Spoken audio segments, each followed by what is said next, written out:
On, and let me reintroduce Taz the Wonder Dog. Taz is here especially tonight because tonight, Robin, we're going to have an allergy update. Allergies are something that bothers many, many dogs and cats, especially in the fall when ragweed pollen and fleas are at their population height. And I've just had the luck over the years that I think probably 3 out of the 5 dogs I've owned in my life have had allergies. Oh, how do you know your dog has an allergy? What's the first sign? They itch all night and you don't sleep. Oh, okay. That's what happens. Taz is, obviously she gets the most thorough care living with a veterinarian, but even so, you can't cure an allergy. You can only control it, and some are easier and some are harder. Now, I don't know if we can get the camera to zoom in on this sore. We're going to show you what to do with some small sores, but Taz is allergic to a lot of food items. She's allergic to wheat and yeast. We've had to do blood tests to determine that, as well as fleas would get her on her nerves, a whole bunch of things. But she actually gets so itchy that when you run your hand along her back, the back leg comes up and goes ch ch ch ch ch, and she chews at herself, you silly dog. And she chews so much that she actually bleeds and gets infected. This is a granuloma type of spot. But many dogs get what's called the hot spot. And so we're going to show you how you can do a little first aid on your own dog. Okay. These are things that are available in Osco, and it's on a Sunday because if this little wound could get infected, and she just did this yesterday. Goof dog. Can they grow out of it? Like sometimes people say they grow out of allergies. Yeah, allergies are almost unpredictable. I've seen dogs that they start off with a very, very severe allergy, and then they go on year after year coming in, 3, 4, 5 visits, itching, red, sore, different medications are needed. And then after, they might skip 1 year because a pollen count is low. It depends what they're sensitive to. And then lo and behold, after 5 years of struggling horribly, it stops, it goes away. Is mange an allergy or is that something else? No, mange is not an allergy. Mange is a parasitic disease, little teeny microscopic bugs that get down into the skin. There's 2 kinds of mange. One is called demodectic mange. The mites are kind of cigar-shaped. And that's more of a genetic thing, actually. Some dogs are kind of born with the predisposition. And that mange is not very itchy. The other kind of mange is called sarcoptic mange. And yes, sometimes it's a fooler. You get a dog at this time of the year itching, and you think it's an allergy. It could be a mild case of mange, and it may take some scrapings or some biopsies to find it. But sarcoptic mange is contagious to people. Oh, imagine that. Because I Yeah. used St. Bernard that had mange. I don't remember what kind it Well, was. were you and itching? Well, it was almost impossible. Yes, sometimes people are suggestible and you see someone scratching and itching, But it you actually, feel it if too. you see the owner going like this and the dog's going like that, then you then know. you have a suspicion that it might be some sarcoptic mange. Also, some people are very, very sensitive to flea bites. I personally am a relatively insensitive human being, I've been told several times. But at any rate, I'm very insensitive to flea bites, and so they don't bother me at all. But I had a woman come in at East Boston just this last week, and she was not bothered by flea bites, but her children were, and her husband was. So they were all full of little bites along their legs, and the dog came in itching very, very badly from an allergy to flea saliva. It's not so much the fleas, but the flea saliva that gets to them. And it can bother people too. And so, well, with Kaz, we found out that she's allergic to just about everything. No, actually, it's not everything. We had to. Taz is one of your more frustrating cases of allergies. It's a good thing she lives with a vet. She started off with a history of having allergies when she had another owner, and she would come in every now and then for a shot of a cortisone and some antihistamine pills to get it under control. And then when I adopted her about 2 years ago, I decided, well, we're going to get real fussy, and we put her on a special diet, she was on a lamb and rice diet, and we had her on some special additives, some vitamins and some natural supplements to help stop itching, and she looked wonderful. It was like, oh, about time she got proper care. I should take care of all these dogs. And then, much to my chagrin, even though I was giving her all the special care, about a year later, she started to break out in the fall, itching badly, and it just never stopped. We tried various medications and this and then finally I even went as far as to do some blood tests where we draw blood and send it out to a lab, and the lab can analyze it with a fair amount of accuracy. No lab test is perfect, and we found out she's allergic to a lot to yeast products and wheat and corn. Many foods were bad, some fleas, and some pollens too. So she had a mixture, not just everything, but the trouble was she's a noted garbage hound where if you drop a pizza crust down on the coffee table, boom, it's gone. And so we had to start to hide things. There's no treats. No treats. No cat food. No cat food. That's still a problem in our house with 3 cats and her. Leave the door open and she's in there scarfing up the cat's food. May have to get some kind of a feeder that the dog can't get into, although she's big enough she could just squish it if she wanted to. So she has allergies, and this is the fall where the ragweed pollen is very high, and so it's central right now for her and many other dogs that come in to visit me at East Boston. So you wake up Sunday morning, and your dog has a big sore red spot, and it's $100 right now to walk into Angel on Sunday just to say hello, then plus medicine and this and that. So it's relatively expensive to have emergency visits. You prefer to take care of it if you can yourself. And for something that's on a limb or an extremity, it's good just to cover it. I've covered this a couple of times and it gets better, and of course then when her medication wears off she starts to chew again, but covering is always a valuable thing, so let's show you how you do it. Oh, all right, that'll be exciting. You're a live demo dog. Everybody works in our house. So let's just try not to pull the... Okay, so Miss Taz is going to get a nice bandage. Oh, I see you have some cute bandages there with little paw prints. Well, you know, we had to Do they dress get the to dog. choose? I know they have pink, Well, blue, around the 4th of July, purple. we have you know, multicolor, red, white, white, and blue for 4th of July and everything. And so Taz is going to get a paw print bandage. The little paw prints, and it's actually heavy duty too.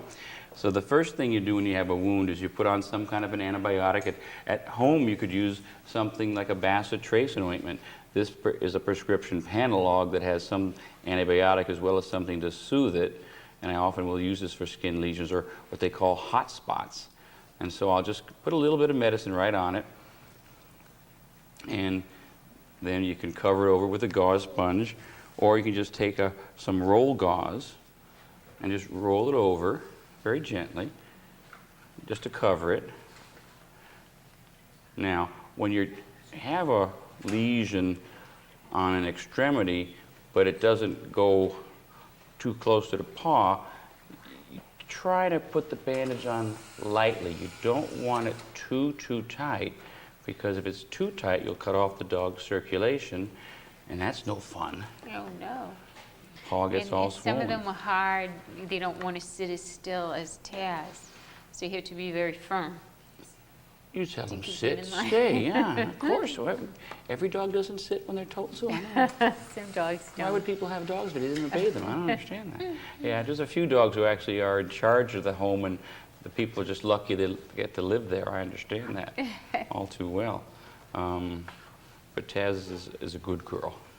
So there we have the lesion all soaked in medicine and covered with this nice soft cotton, and it's not real tight. It's just slightly tight.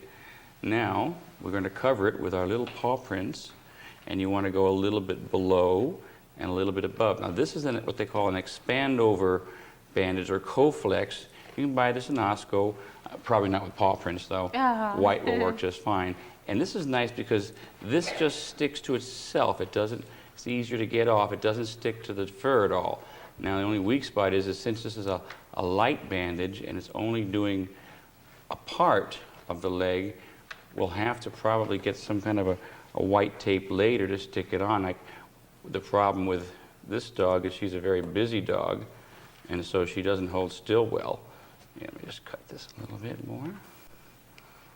Okay. I don't have my bandage scissors with me, but we'll make it work. That's right. No, There that'll we go, work. puppy.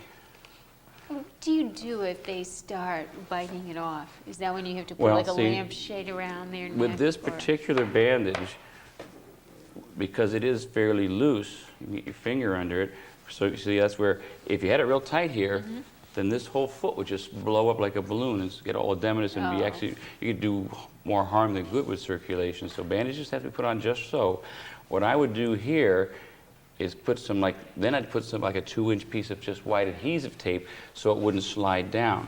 Now, she is known, yes, on occasion, she's known for chewing her bandages off. I find little piles of bandages here and there, but you know you're not supposed to do that.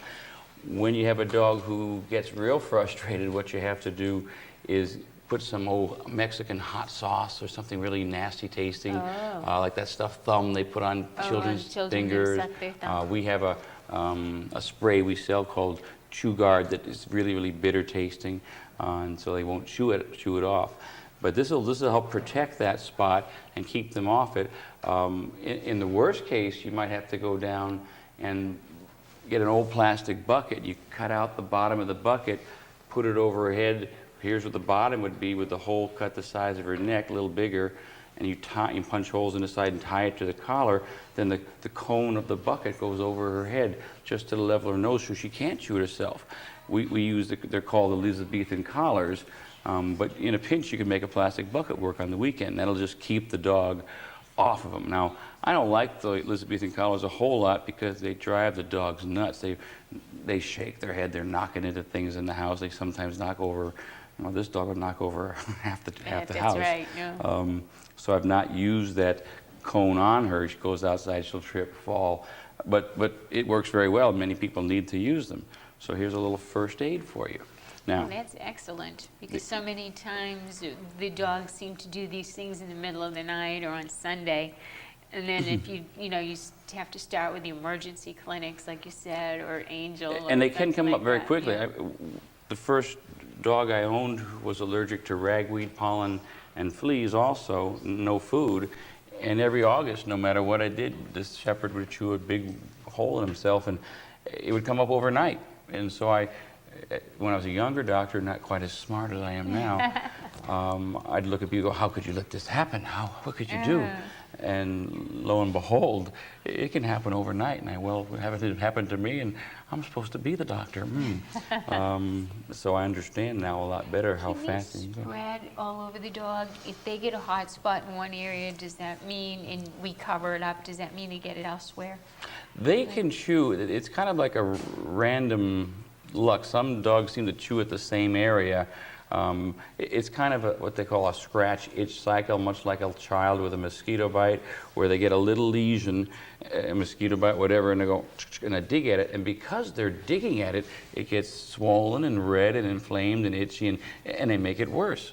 So by stopping that scratch itch cycle, by covering it, hopefully they'll leave it alone. But sometimes when the allergy is bad, yeah, they'll just chew on the other paw. That happens too. It drives, you can have the whole dog wrapped up pretty quick at that time. It can be very, very frustrating. Do you think baths help them?